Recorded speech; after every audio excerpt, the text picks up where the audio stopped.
Մեծ Բրիտանիան կրկին նոր վարչապետ ունի արդեն 7-րդը վերջին 10 տարում։ Խորհրդարանում մեծամասնություն ունեցող լեյբորիստական կուսակցության եւ երկրի ղեկավարի պաշտոնը Քիր Սթարմերից անցնում է 56-ամյա Էնդի Բըրնհեմին։ Նախկինում նա արդեն 2 անգամ առաջադրվել էր լեյբորիստների ղեկավարի պաշտոնի համար, սակայն անհաջող։ Այս անգամ Բըրնհեմը միակ թեկնածուն էր։ Նորանշանակ վարչապետն արդեն հանդիպել է Չարլզ III-ի հետ եւ ձևավորել իր կաբինետը, խոստանալով բարելավել բրիտանացիների կյանքը եւ առաջին հերթին պայքարել թանկացումների դեմ։ Սակայն Բըրնհեմը պետք է դիմակայի ներքաղաքական ճնշումներին, հաշվի առնելով լեյբորիստներին ուղղված հանրային քննադատությունը, կուսակցության վարկանիշի անկումը, ինչպես նաեւ պահպանողականների եւ պոպուլիստների հետ ունեցած տարաձայնությունները։ Այսօր օրակարգում Մեծ Բրիտանիայի նոր կառավարությունն է։ Քիր Սթարմերը Մեծ Բրիտանիայի վարչապետի պաշտոնը լքելու մասին հայտարարեց հուլիսի 20-ին, պաշտոնավարումից 2 տարի անց։ Առաջարկում եմ լսել հատված Դաունինգ Սթրիթում նրա հրաժեշտի ելույթից։ Իմ գործն ավարտված է։ 6.5 տարվա ընթացքում ես փոխեցի մեր կուսակցությունն այնպես, որ երկարամյա պարտություններից հետո այն վճռական հաղթանակ տարավ 2024 թվականի համընդհանուր ընտրություններում։ Վստահ եմ, որ այսօր Բրիտանիան ավելի ուժեղ եւ արդար երկիր է, քան 2 տարի առաջ էր։ Մեր տնտեսությունն ավելի ամուր է, հանրային ծառայությունները բարելավվում են, աղքատությունը պակասում է։ Ներգաղթը զգալիորեն նվազել է։ Պաշտպանությունն ու անվտանգությունը շատ ավելի ամուր հիմքերի վրա են, իսկ մեր միջազգային հեղինակությունը զգալիորեն բարձրացել է։ Հարկավոր է շարունակել զարգացնել Բրիտանիան։ Այդ գործում հաջողություն եմ մաղթում Էնդի Բըրնհեմին։ Նա ունի իմ լիակատար աջակցությունը։ Ես հեռանում եմ արժանապատվորեն եւ ժպիտը դեմքիս։ Սթարմերը հայտարարել է, որ հեռանալու որոշումն իրենն է եւ այն ոչ թե պարտության, այլ ստանձնած առաքելությունը կատարելու նշան է, սակայն այլ պատճառներ էլ կան։ Վերջին շրջանում կառավարության նկատմամբ վստահությունը կտրուկ անկում էր գրանցում, աճում էին ներկուսակցական տարաձայնությունները, շատ падգամավորներ համարում էին, որ կուսակցությանը նոր, ավելի խարիզմատիկ առաջնորդ է պետք, որը կօգնի հաղթել 2029 թվականին սպասվող խորհրդարանական ընտրություններում։ Լեյբորիստներին հատկապես անհանգստացնում է Reform UK աջ պոպուլիստական կուսակցության վարկանիշի աճը։ Քաղաքական այս ուժը հանդես է գալիս ներգաղթի կտրուկ կրճատման, անօրինական միգրացիայի դեմ պայքարի խստացման, հարկերի նվազեցման, պետական ապարատի բարեփոխման օգտին։ Reform UK-ը, որը կասկածի տակ է դնում ավանդական կուսակցությունների արդյունավետությունը, 2025 թվականի տեղական ընտրություններում բավականին լուրջ հաջողությունների է հասել եւ կարողացել ստանալ նույնիսկ այն ընտրողների ձայները, որոնք նախկինում քվեարկում էին լեյբորիստների օգտին։ Մեծ Բրիտանիայում քաղաքական ճգնաժամը նոր չի սկսվել։ Վերջին 10 տարում երկիրն աննախադեպ թվով 6 վարչապետի է փոխել, մեծ մասը պահպանողական կուսակցությունից։ Ներքաղաքական իրավիճակը հատկապես սրվել է 2016 թվականին Եվրամիության կազմից դուրս գալու մասին հանրաքվեից հետո։ Պահպանողականների շրջանում տարաձայնություններ կային հարկերի եւ ծախսերի, միգրացիայի տնտեսական քաղաքականության, ինչպես նաեւ հենց Brexit-ի ԵՄ-ին անդամակցությունը դադարեցնելու որոշման շուրջ։ Լեյբորիստները կրկին իշխանության եկան 2024-ին, երբ մարդիկ հիասթափված էին պահպանողականներից եւ կար արագ փոփոխությունների կարիք։ Սակայն Քիր Սթարմերի կառավարությանն էլ չհաջողվեց արագ կատարել նախընտրական խոստումները եւ արդարացնել ընտրողների ակնկալիքները։ Հիմնական խնդիրներն էին գնաճը, գլխավորապես էներգիայի բարձր գները, ջեռուցման վճարների համար փոխհատուցումների սահմանափակումը, նաեւ առողջապահության, անվտանգության, միգրացիայի ոլորտներում խնդիրները։ Իրավիճակը սրվում էր հատկապես ռուս-ուկրաինական, ԱՄՆ-Իրան հակամարտությունների եւ ԱՄՆ-Եվրոպա հարաբերություններում լարվածության ֆոնին։ Սակայն չի կարելի ասել, որ Քիր Սթարմերի կառավարությունը բարեփոխումներ չի իրականացրել եւ հաջողությունների չի հասել։ Նրա գլխավորությամբ լեյբորիստական կուսակցությունն առաջ է անցել պահպանողականներից, վերականգնել է բիզնեսի, նաեւ ընտրողների մի հատվածի վստահությունը։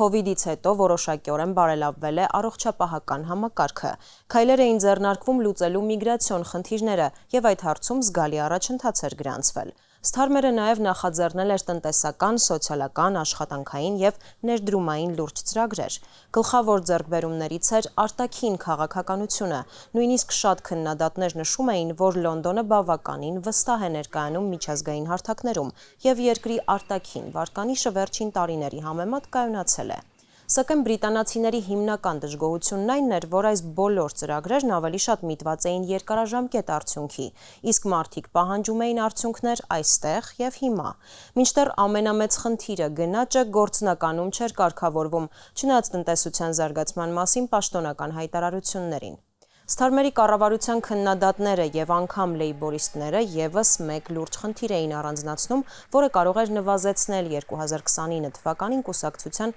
վերընտրվելու շանսերը։ Խոսքը Սթարմերի եւ նրա թիմի հաղորդակցվելու կարողությունների մասին է։ Փաստացի նրանց չի հաջողվել հանրությանը մատչելի բացատրել եւ ներկայացնել կառավարության ու կուսակցության հաջողություններն ու ձեռքբերումները։ Ուստի պետք էր նոր, ավելի վճռական առաջնորդ, որն էլ եւ դարձավ Էնդի Բըրնհեմը։ Ես պատրաստ եմ առաջնորդել կուսակցությունը, Քիր Ստարմերի գլխավորությամբ մենք ամենածանր պարտությունից հասանք մեր պատմության լավագույն հաղթանակներից մեկին։ Վերջին 2 տարում Քիրը լեյբորիստական կուսակցությանը հնարավորություն տվեց փոխելու մարդկանց կյանքը։ Մենք միասնական ենք եւ կվերադարձնենք մարդկանց հույսը։ Մենք չենք հաղթի նոր աչական թևին, եթե թույլ տանք, որ ներքին տարաձայնությունները մասնատեն մեզ։ Ես պատրաստվում եմ առաջնորդվել միասնականության ոգով, այլ ոչ թե պատժել այն կուսակիցներին, որոնք տարբերվող տեսակետներ ունեն։ Ես բազմակարծության կողմնակից եմ եւ իմ կառավարությունը կդառնա այդ գաղափարի կրողը։ Նաեւ պետք է կարողանանք ընդհանուր եզրեր գտնել մյուս կուսակցությունների հետ։ Գուցե արդյունքում երկրի ներսում քաղաքական բանավեճը մի փոքր պակաս թունավոր դառնա։ Պետք է աջակցենք բիզնեսին, տնտեսությանը եւ այլ ոլորտների, պայքարենք գնաճի եւ այլ խնդիրների դեմ։ Մենք բավականաչափ լավը չենք եղել, պետք է ուղղվենք։ Կստեղծենք քաղաքական եւ տնտեսական նոր մոդելներ։ Տարեվերջին կներկայացնեմ Մեծ Բրիտանիայի համար նոր 10-ամյա ծրագիրը։ Կօգնենք ավելի շատ երիտասարդների աշխատանք գտնել փոխելով կրթական համակարգը եւ նրանց տրամադրելով ավելի շատ աջակցություն։ Կպայքարենք անօթևանության դեմ, կկառուցենք ավելի շատ կացարաններ։ Բըրնհեմը ճանաչում եւ ժողովրդականություն է ձեռք բերել դեռ 2017 թվականից Մեծ Մանչեսթերի քաղաքապետի պաշտոնում։ Նա նույնիսկ ստացել է Հյուսիսի արքա մականունը, քանի որ համարվում է, որ նա պայքարել է իր ընտրողների եւ Մեծ Մանչեսթերի շահերի համար։ Բըրնհեմի մեծագույն ձեռքբերումների շարքում առանձնացվում են տրանսպորտային բարեփոխումները, անօթևանության դեմ պայքարը, տեղական տնտեսության բարելավումը, COVID-ի պայմաններում առողջապահական ոլորտի հետ կապված որոշումները եւ Լոնդոնում կենտրոնական իշխանությանը դեմ գնալու պատրաստակամությունը։ Լեյբորիստները եւ մի շարք ընտրողներ համոզված են, որ Բըրնհեմը նույնչափ վճռական քաղաքականություն կվարի նաեւ Մեծ Բրիտանիայի վարչապետի պաշտոնում։ Էնդի Բըրնհեմը խոստանում է կայունություն բերել Մեծ Բրիտանիան։ Նա հավատացնում է, որ իր ծրագիրը ներառելու է ավելի լայնածավալ երկարաժամկետ կառուցվածքային փոփոխություններ։ Միաժամանակ նա խոստանում է անհապաղ միջոցներ ձեռնարկել պայքարելու գնաճի դեմ։ Բըրնհեմը դեռ պետք է բացատրի ինչպես է պատրաստվում ֆինանսավորել այդ ամենը։ Դեռ մտահոգություններ կան, արդյոք դա կարվի կառավարության ծախսերի ավելացման հաշվին, թե ոչ։ Բըրնհեմը շատ առումներով 2029 թվականի ընտրություններին ընդառաջ լեյբորիստական կուսակցության վերջին հույսն է։ Կարծիքներ կան, որ հենց նա կարող է դիմակայել աչերից բխող մարտահրավերներին։ Նաև շատերի կարծիքով Բըրնհեմը Քիր Ստարմերից շատ ավելի վճռական եւ խարիզմատիկ ռետոր է եւ կկարողանա ավելի լավ ներկայացնել հանրությանը լեյբորիստական կառավարության ձեռքբերումները։ Բըրնհեմի ելույթից հետո Դաունինգ Սթրիթում բավականին դրական մթնոլորտ էր, սակայն բոլորը եւ Բըրնհեմը հասկանում են, որ այժմ նա լինելու է մեծ ուշադրության կենտրոնում, գուցե ճնշման տակ եւ ստիպված է լինելու բարդ որոշումներ կայացնել ու գնալ անհրաժեշտ փոխզիջումների։ Էնդի Բըրնհեմն արդեն իր նախարարներին կոչ է արել առաջնային ուշադրություն դարձնել թանկացումների դեմ պայքարին։ Կաբինետի առաջին հանդիպմանը քննարկվել է էլեկտրաէներգիայի վճարների համար գանձվող հարկը նվազեցնելու հնարավորությունը, ինչը կարող է իրականություն դառնալ հոկտեմբերի 1-ից եւ օգնել 29 միլիոն տնային տնտեսության։ Բըրնհեմն իր նախարարներին հորդորել է գոնե փոքր քայլերով օրեցօր թեթևացնել մարդկանց առօրյա խնդիրները, հատկապես ֆինանսական դաշտում։ Բըրնհեմի հիմնական խոստումներից է նաև ավելի մեծ ինքնավարություն տրամադրել Շոտլանդիային, Ուելսին, Հյուսիսային Իռլանդիային եւ Անգլիայի շրջաններին։ Նոր կառավարության օրակարգում կարևոր տեղ է զբաղեցնում անվտանգության ոլորտը, հատկապես Դոնալդ Թրամփի հայտարարություններից հետո, որ Եվրոպան չի կարող հույսը դնել Միացյալ Նահանգների վրա եւ պետք է իր միջոցներով ավելացնի պաշտպանական ծախսերը։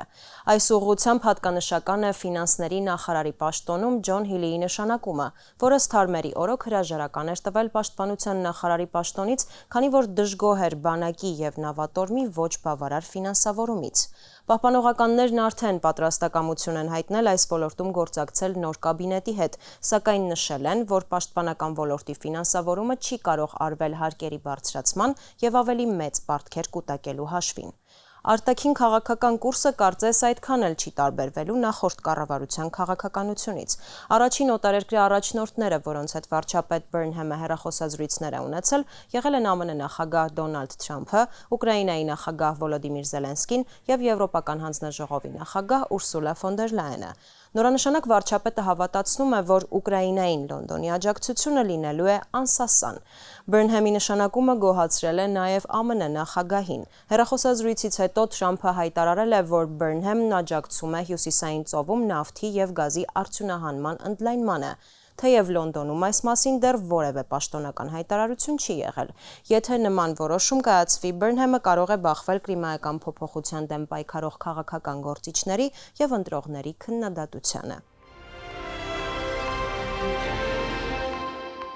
Այսպիսով այն, թե ինչ որոշումներ կկայացնի Մեծ Բրիտանիայի նոր կառավարությունը, որտեղից գումար կգտնի առաջնահերթ կարևորության ոլորտների ֆինանսավորման համար, ինչ քաղաքականություն կվարի միգրացիայի հարցում, ինչ հարաբերություններ կկառուցի Եվրամիության, ԱՄՆ-ի եւ այլ երկրների հետ, կկանխորոշի 2029 թվականին Բրիտանիայի խորհրդարանական ընտրությունների արդյունքները։ Բըրնհեմի գերխնդիրն է բարձրացնել լեյբորիստների վարկանիշը եւ առաջ անցնել աջերից, հաշվի առնելով ամբողջ Եվրոպայում պոպուլիստների դիրքերի ամրապնդումը։ Այսօր օրակարգում Մեծ Բրիտանիայի նոր կառավարությունն էր։